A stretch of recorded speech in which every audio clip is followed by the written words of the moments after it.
Hola chicos, ¿cómo estáis? Bienvenidos un día más a mi canal. En el vídeo de hoy lo que vengo a hablar es lo que ya tendría que haber hablado hace 1000 vídeos, que es lo del tema del TED.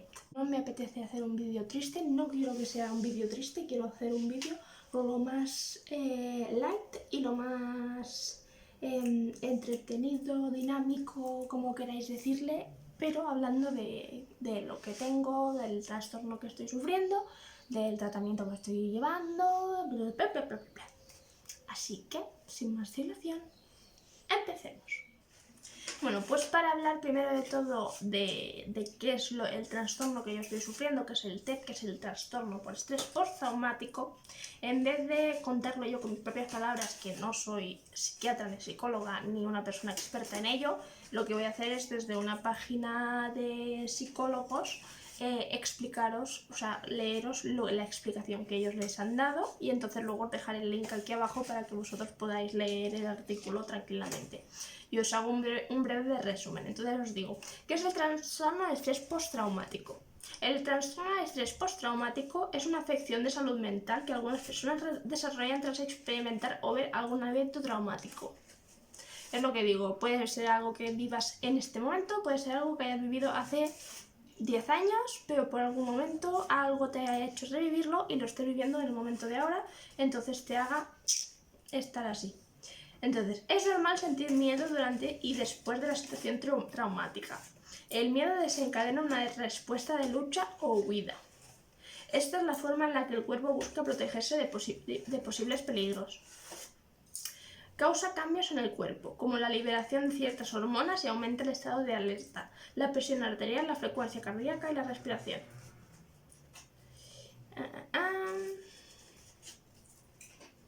Vale, entonces, a la pregunta de qué causa el trastorno del estrés postraumático, si hay alguna cosa especial que lo pueda causar, los investigadores no saben por qué algunas personas tienen TEP y otras no.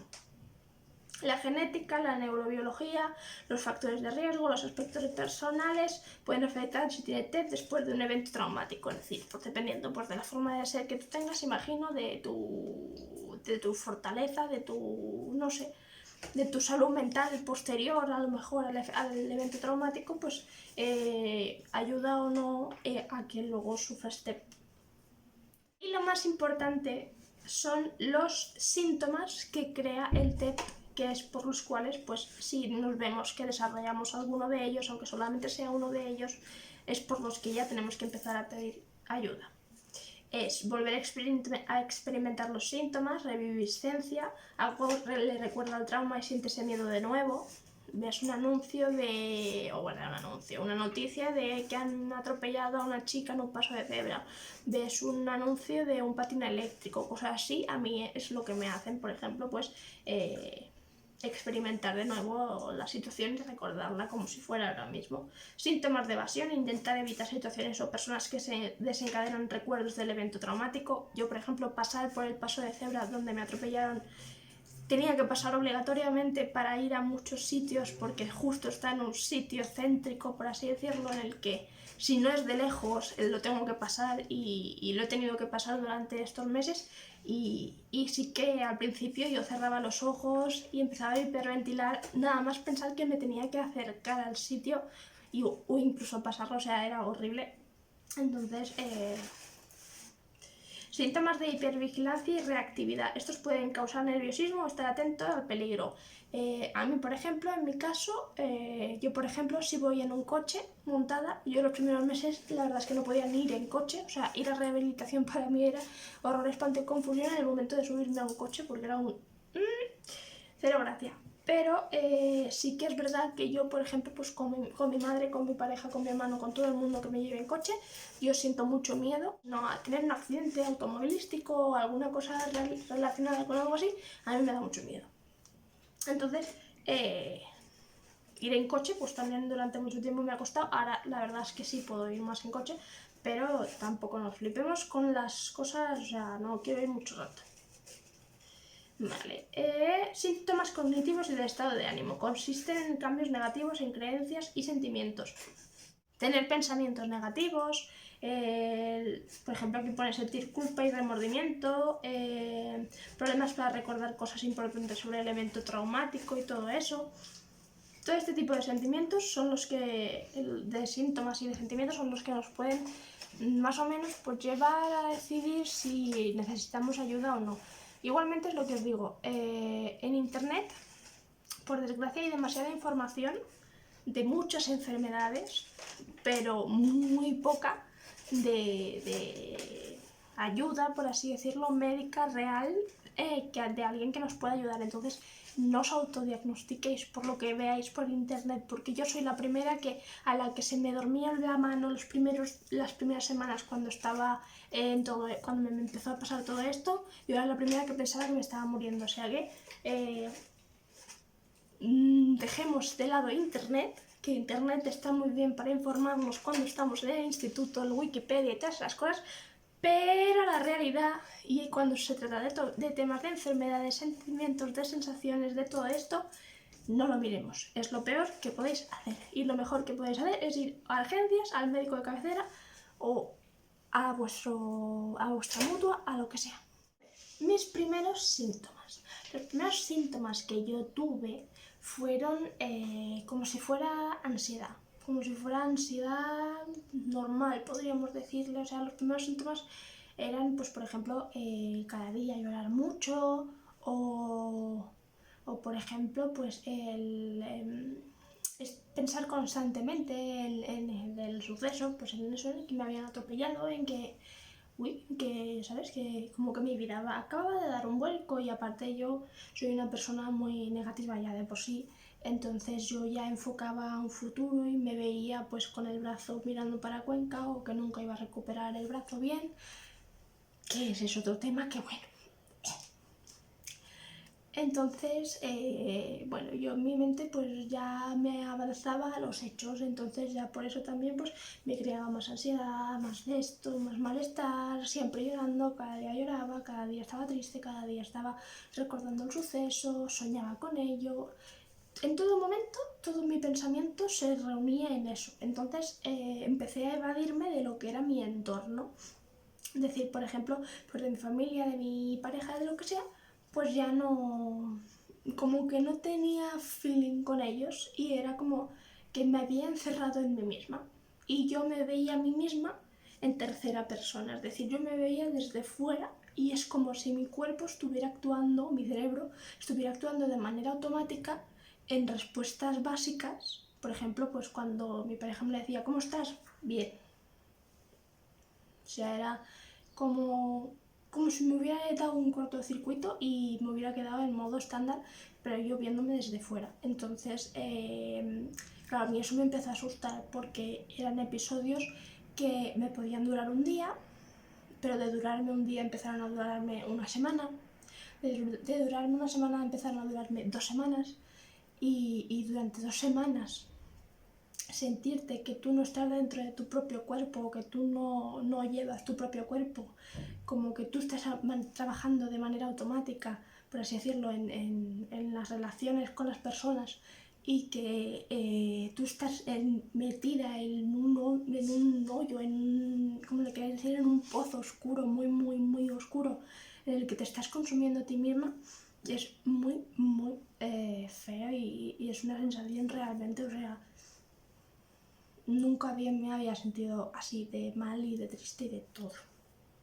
Bueno, pues a todo esto, como yo estaba de baja con la mutua laboral, pues claro, fue un accidente in itinere, o sea, yo estaba yendo al trabajo, estaba a 2 calles de mi trabajo cuando pasó, entonces,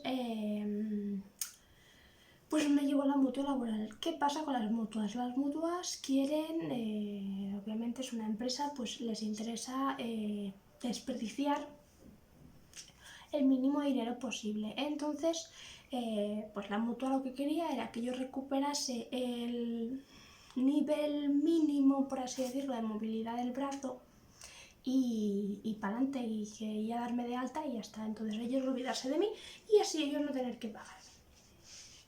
Bueno, pasan varias cosas. Primero de todo, yo se lo comento a las 2 semanas de yo empezar el tratamiento porque a mí me visitan semanalmente, para cada semana estar haciéndome radiografías del brazo y demás. Entonces, yo cada semana pues me veía que me iba afectando más, que me iba encontrando peor y demás. Entonces, a la segunda semana de yo estar en tratamiento ya con la mutua, después del accidente, que ya hacían 3 semanas del accidente más o menos. Entonces yo le comenté a la doctora que me llevaba, digo, oye, digo, me pasa esto, digo, estoy llorando cada día, me siento muy rara, me siento fuera de mí misma, me siento como si no fuera yo misma, como si alguien me llevase y yo estuviera desde fuera mirando, una sensación muy rara. Ella me decía, eso es normal, tú piensas que claro, has pasado por un momento traumático, pero que esa ansiedad es muy normal, que no te preocupes, que no te preocupes, que no te preocupes. Anyway, yo le daba importancia. Le daba importancia porque era mi día a día, porque era lo que yo estaba sufriendo día tras día, tras día, tras día, tras día. Y ya me estaba afectando a nivel pues, personal, con mi familia, con mi pareja y con todo, porque claro, yo me había desvinculado totalmente de sentimientos hacia ellos. O sea, yo lo único que pensaba era en la pena que yo tenía de haberme pasado aquello. Entonces, bueno, pues como os imagináis, la cosa no mejoró. Entonces pasaron las semanas y yo cada semana, cada viernes me acuerdo que tenía las visitas, yo le iba diciendo a la doctora, me encuentro mal, todavía siento esto, siento como una ansiedad, pero es que no es ansiedad porque yo he tenido ansiedad y sé lo que es la ansiedad y no es ansiedad, estos ataques así de que no sé quién soy, no sé dónde estoy, no sé, ¿sabes? Ese momento de desconcierto que me puede durar desde un día, una semana, a 2 semanas, o sea, me estoy preocupando de verdad y ella impasible, o sea, ella era como, no pasa nada, no te preocupes, eso no es nada, eso no es nada. ¿Qué pasa? Que yo con esto del no es nada, no es nada, no es nada, estuve tirando durante meses. Pero ¿qué pasa? Que con el tiempo lo que tiene el TEP, el trastorno por estrés postraumático, pues es que empeora. Si no se trata desde un principio, es un trastorno que va empeorando, va empeorando, va empeorando y te lleva a tus límites.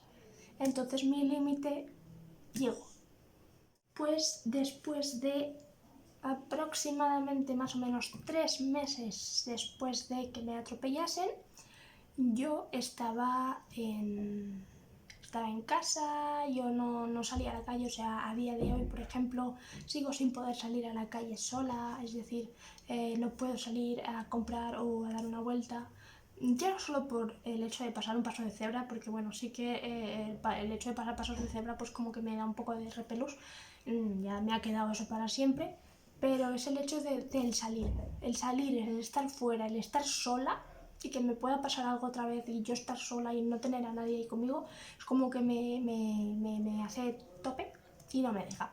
Entonces yo llegué a un punto en el que yo empecé a pensar en autolesionarme, lo recreaba de alguna manera sin que se me notase, porque claro, mi familia obviamente estaba pendiente de mí, entonces yo por ejemplo pues quería sentir dolor, porque cuando sentía dolor era el único momento en el que yo me sentía con algo de vida, en el que mi yo externo, por así decirlo, volvía a entrar en mi cuerpo y volvía a estar. En ese proceso de yo pues empezar a notar que si yo sentía dolor viniendo de manera externa, es decir, si alguien me producía ese dolor, yo sentía ese momento como vivido, como si estuviera recuperando la vida, por así decirlo. Entonces, justo me habían empezado a hacer la rehabilitación del brazo, porque de esto ya os digo, habían pasado pues a lo mejor 3 meses tranquilamente. Y al hacerme rehabilitación a mí me tenían que hacer movilizaciones. Y con esas movilizaciones me hacían un dolor horroroso, o sea, horroroso, no os podéis imaginar. Entonces, bueno, ¿qué pasó? Que yo fui, pues esto con la rehabilitación, con esto de no autolesionarme porque no lo hacía yo misma, sino me lo hacía el fisioterapeuta, pues yo al sentir dolor pues como que iba sintiendo un poco de vida. Entonces cada vez que salía de rehabilitación tenía ese momento así como de vidilla de decir, ay mira, he sentido dolor, eso es que no estoy muerta. A palabras muy feas, pero a hechos reales. Entonces yo me di cuenta que eso no estaba bien, obviamente. O sea, para sentirte viva no tienes que sentir dolor. Tienes que tener emociones como tal, sentirte feliz, sentirte triste, sentirte enfadada, pero no el sentir dolor te tiene que provocar el hecho de sentirte viva. Entonces yo sabía que eso no estaba bien, pero en aquel momento era lo único que me hacía así un poco como feliz, pongamos en muchas comillas. Entonces,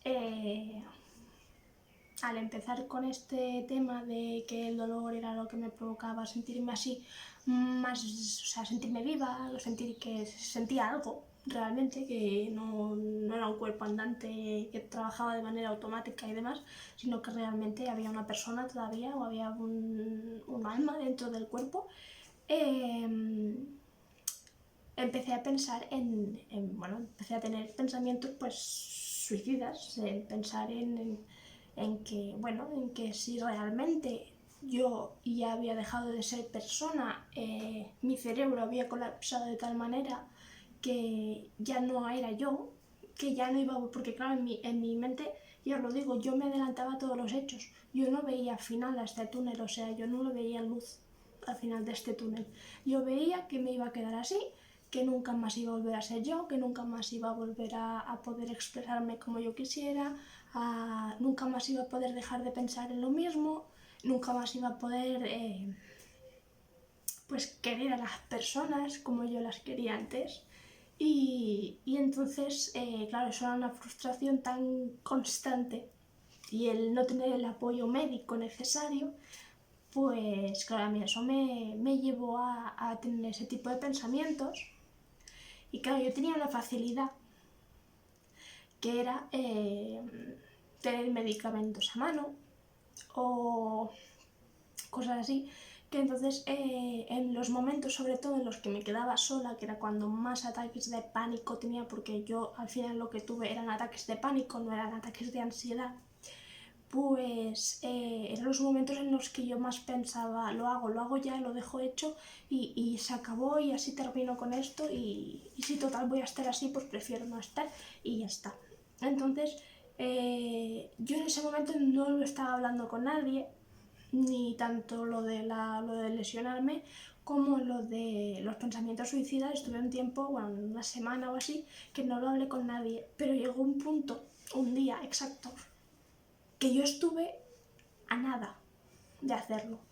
Y en eso mi cerebro, algo de mí salió y me dijo, como si me hubiera dicho de exprésate, o sea, exprésate, cuéntaselo a tu madre, cuéntaselo a tu pareja, cuéntaselo a alguien, porque si te lo quedas para ti, lo vas a terminar haciendo. Entonces yo lo solté, se lo solté a mi pareja, se lo solté a mi madre, tal cual era. O sea, desde hace cierto tiempo lo único que me hace sentir viva es el dolor que tengo en fisioterapia. El resto del día me siento como si estuviera muerta, como si fuera un zombie en vida. Y además estoy teniendo estos pensamientos desde hace unos cuantos semanas, días, etc. Entonces, pues rápidamente mi familia, viendo que la mutua no actuaba y que les daba completamente igual mi salud mental, pues tuvimos que acudir al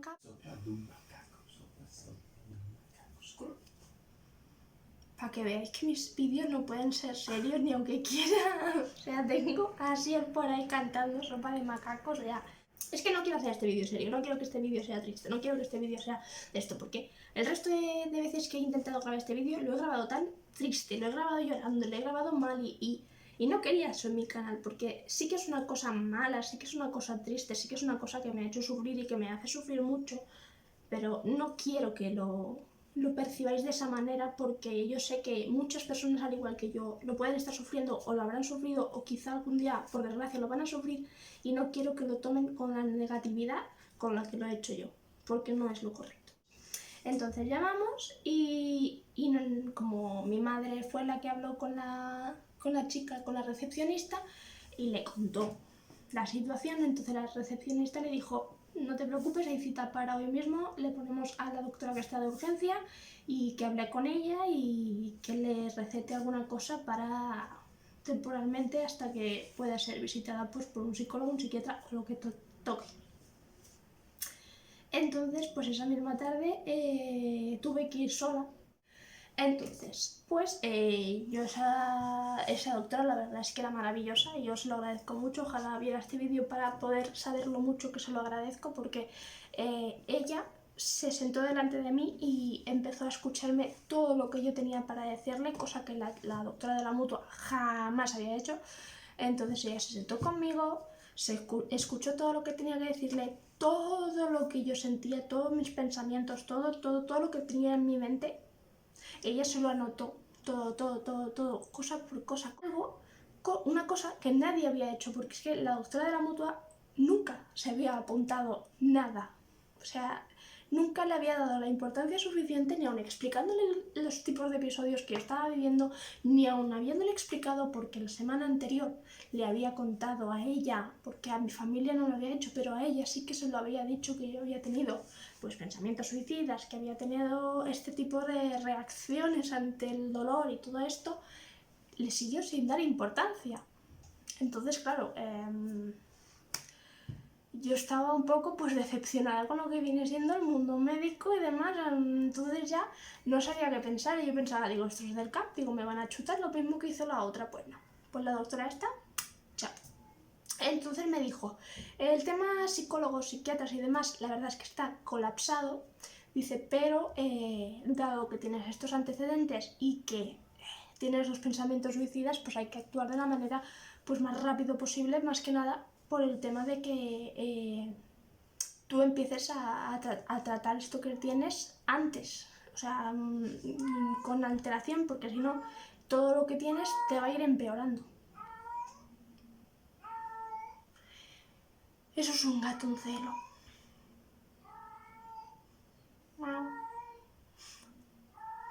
Bueno, ya ignoramos. Entonces, por favor, déjame grabar. Entonces, la doctora me dijo que tardarían un poco en llamarme, pero que no tardarían mucho. Igualmente me dio una medicación para dormir, al menos, para dormir, descansar, o para cuando tenía los ataques de pánico, pues en ese momento pues pegarme como un chute así, boom, de relajante, por así decirlo, y así pues intentar no llegar pues a tener esos pensamientos que, bueno, los tenía igual, pero... Entonces llegó el momento en el que me llamó el psiquiatra, que me llamó a la semana y media, no me acuerdo, una semana y media, 2 semanas como mucho, o sea, no tardaron excesivamente mucho para ser la seguridad social. A mí hasta me pareció raro. Y enseguida me citaron y demás, y el psiquiatra que tengo, porque a día de hoy aún lo tengo, lo que busca es mediante medicación o mediante consejos así muy básicos, muy estándar, pues conseguir que yo mejore. Entonces, bueno, empezamos un tratamiento con unas pastillas. O sea, yo tenía una pastilla por la mañana y una pastilla por la noche. La pastilla de la mañana, pero la pastilla por la noche era horrible, o sea, me dejaba, o sea, yo dormía, pero es que me dejaba al día siguiente todo el día dormilada. Y encima la pastilla que me tomaba por la mañana también me provocaba el tener este sentimiento de estar adormecida, de estar que me duermo. O sea, yo dormía tranquilamente 18 horas al día. Y a una hora, claro, aún me la sigo tomando, a una hora pues duermo tranquilamente pues 16 horas, 15 horas al día más o menos.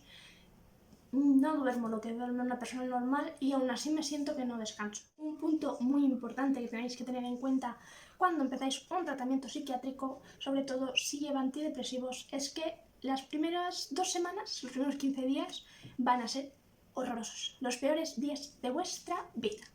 ¿Por qué? Porque aumenta todos vuestros pensamientos negativos, te lleva al extremo más extremo de los extremos de decir, mira, se acabó de tomar por el saco, o sea, yo no quiero saber más de nada. Y eso el propio psiquiatra a mí ya me lo avisó, me dijo, vas a sufrir lo que no has sufrido en todos estos meses. O sea, todos estos meses tú te piensas que lo has pasado mal, pues a estas 2 semanas lo vas a pasar. Y las pasé muy mal, muy malita. Yo estaba muy triste, yo todo el día estaba pensando en cosas muy malas. Pero en ese momento pues yo, como ya lo hablaba más con mi familia, con mi pareja y demás, entonces lo pasé mal, pero al menos tenía con quien compartirlo, que eso es lo que me da pena, que muchas personas no lo tengan, y yo por eso agradezco tanto a mi familia como a mi pareja que estuvieran en ese momento, porque eran cruciales para mí. O sea, si no hubiera sido por ellos, yo de verdad esas 2 semanas habrían sido muerte y destrucción. O sea, si vosotros habéis vivido una situación que os haya hecho pues tener mucho miedo, que os haya creado una serie de sentimientos o de remordimientos o de pensamientos negativos o así, en vez de autodiagnosticaros, intentad pedir ayuda tanto a vuestra familia, y si veis que por vía familia no funciona, porque hay muchas familias así que son igual que la doctora que tuve en la mutua, que dicen, eso son tonterías, eso no les importancia, os vais a vuestro médico de cabecera, o pedís ahora con vuestro médico de cabecera y se lo explicáis a él. Y si él no os hace caso, pues os vais de urgencias. Pero lo importante es que suene, o sea, vosotros tenéis que sonar, no os tenéis que callar, porque lo peor que tenéis que hacer es callaros, porque si te lo callas es cuando lo haces. Entonces, volviendo al tema, pues, no quiero que nadie se automedique, todo tiene que ser bajo la vigilancia de un psiquiatra. Entonces, lo que sí os puedo decir, pues yo, por ejemplo, la dosis de la pastilla de la mañana me la tuvieron que aumentar, porque la pastilla de la mañana, por así decirlo, es la que me hace tener menos pensamientos malos, el no tener tantos ataques de pánico, el no vivir con tanta ansiedad, etc. Entonces, el tomar solo una pastilla a mí la verdad es que no me hacía prácticamente nada. O sea, pasé de a lo mejor de tener durante toda una semana ataques de pánico a tener 4 días. Pero claro, eran 4 días igualmente, o sea, no me estaba salvando de nada, me estaba ayudando un poco, pero no me estaba ayudando lo que yo necesitaba que me ayudase. Entonces me subieron la dosis, para dormir me pusieron otra pastilla, me quitaron aquella que me dejaba tan adormecida y tan mal, entonces me pusieron otra pastilla. Pero lo que os digo, siempre necesitáis constante atención de un psiquiatra, o un psiquiatra, un psicólogo, de un médico, etc. Porque es un proceso, el tema de tratamiento es un proceso que se ha de tratar mes a mes, si puede ser cada 2 semanas mejor, para llevarlo bajo control y así en todo momento podáis pues expresarle a vuestro psiquiatra, a vuestro médico, etcétera, si os está haciendo bien, si os está haciendo mal. Es lo que os digo, es un poco complicado llegar al punto en el que digas, ahora sí la medicación está correcta y yo me encuentro bien. Entonces, tema secuelas, tema cómo me siento yo ahora, etcétera. No estoy mejorando, por así decirlo, estoy estable. Eso sí lo puedo más o menos decir, que más o menos estoy estable, pero no estoy ni mejorando ni empeorando. Estoy ahí en limbo. Entonces, bueno, yo las visitas psiquiátricas las tengo cada 2 meses en vez de cada mes, porque el tema de la medicación pues más o menos ya está regulado, más o menos, aunque ahora me está haciendo otros efectos secundarios que no debería, entonces voy a tener que volver a cambiar de medicación, lo más seguro. Pero estoy con ese sentimiento del decir, me siento al menos que estoy mejorando un poquito. Entonces, bueno, el tema de secuelas, pues es lo que os digo, como no estoy curada, estoy en tratamiento, estoy ahora mismo estable pero en tratamiento, es decir, no podría estar sin la medicación, pero tampoco estoy yendo a peor, entonces estoy en un momento así pip-pap. Entonces, no os puedo decir qué secuelas me han quedado porque aún no lo sé, o sea, eso hasta que dentro de unos meses no termine con el tratamiento, si es que realmente se puede terminar con el tratamiento, porque otra de las cosas que tiene el TEP es que, claro, es sorpresa, porque a veces se cura, a veces no se cura, es decir, a veces la persona lo supera, a veces la persona no lo supera. Entonces, es por eso que se necesita pues un tratamiento continuo para ver si esa persona realmente lo está superando y puedes ir quitándole medicación y demás, o si esa persona, pues por lo que sea, pues no es capaz de afrontarlo por sí mismo, no es capaz de olvidarlo, no es capaz de olvidarlo, de superarlo, por así decirlo. Entonces esa persona pues por su desgracia, va a tener que vivir durante toda su vida con esa medicación. Y os lo digo, no es uno de mis temores, o sea, si tuviera que quedarme toda mi vida tomándome la medicación, no sería algo que me diese miedo, porque al fin y al cabo, tomar medicación para la salud mental, porque nuestro cerebro procesa las cosas de una manera o no las procesa, de hecho, o tiene este tipo de sentimientos o estas cosas, no lo veo excusa, o sea, no lo veo algo malo, por lo cual tomar una medicación, o sea, las medicaciones se dan por algo y sí ayudan a esa persona a vivir y a tener una vida normal. Para mí son maravilla, entonces yo no tendría problemas si tuviera que quedarme con la medicación para toda la vida, pero bueno, también pues siempre queda esa esperanza de decir que ojalá pues se termine y que ya pueda vivir, hacer mi vida sin la necesidad de tomarme nada. ¿Tema de ataques de pánico? Sigo teniendo, pero tengo en momentos de mucho estrés, en momentos, por ejemplo, que he tenido un mal día. Entonces al final del día o a media tarde pues me da ese bajón, empiezo a sentirme, pues eso, a verme en tercera persona, sentirme muy rara, encontrarme muy mal, pero tengo la suerte de eso, de que la medicación me está ayudando bastante en ese sentido. Por ejemplo, el tema de salir de la calle, pues salir con otras personas puedo, pero salir por mí misma no, porque estoy aún con ese de esto como si la puerta de la calle fuera, vamos, o sea, como si fuera no sé, algo que yo no puedo pasar sola, no lo sé. Es una cosa muy rara, pero ya os lo digo, cada persona lo procesa a su manera. En conclusión, lo que quiero dejar en claro es que la salud mental es más importante, si cabe, que la salud física como tal.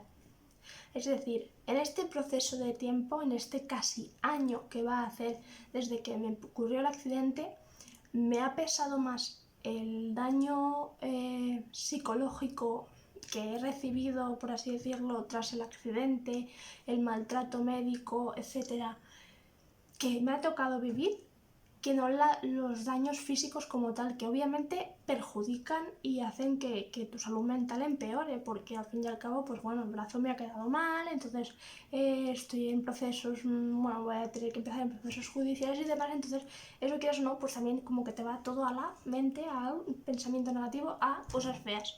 Entonces, sí que es verdad que la salud física como tal, pues es importante, pero la salud mental es indispensable.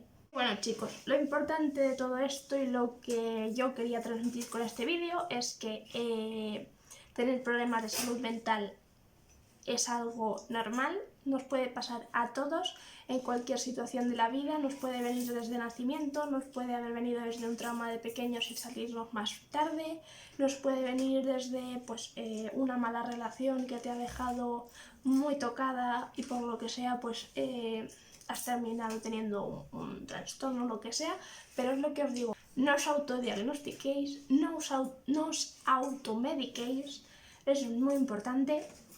Y creedme, si hacéis ruido, si vuestra familia por lo que sea no os hace caso o no le ve la importancia, pero vosotros sentís que no estáis bien y que realmente necesitáis ayuda, id a vuestro médico de cabecera, que vuestro médico de cabecera dice que también es normal, que no sé qué, que no sé cuántos, y tú te sigues sintiendo que eso no es normal, que tú te sientes mal, seguid haciendo ruido, id a urgencias, id a donde sea, pero que os escuchen y que alguien tenga las santas narices de coger un papel, de coger un bolígrafo y apuntar lo que vosotros me estáis diciendo, que alguien os dé importancia y que alguien os cuente, o sea, que alguien cuente con vosotros, o sea, que realmente alguien diga, a esta persona le pasa algo. Así que bueno chicos, eso ha sido todo por el vídeo de hoy, espero que os haya gustado, que si tenéis algún tipo de problema parecido o lo que sea, que sepáis que no estáis solos, si necesitáis ayuda, si necesitáis hablar con alguien, podéis hablar conmigo y normalicemos la salud mental y hablar de la salud mental.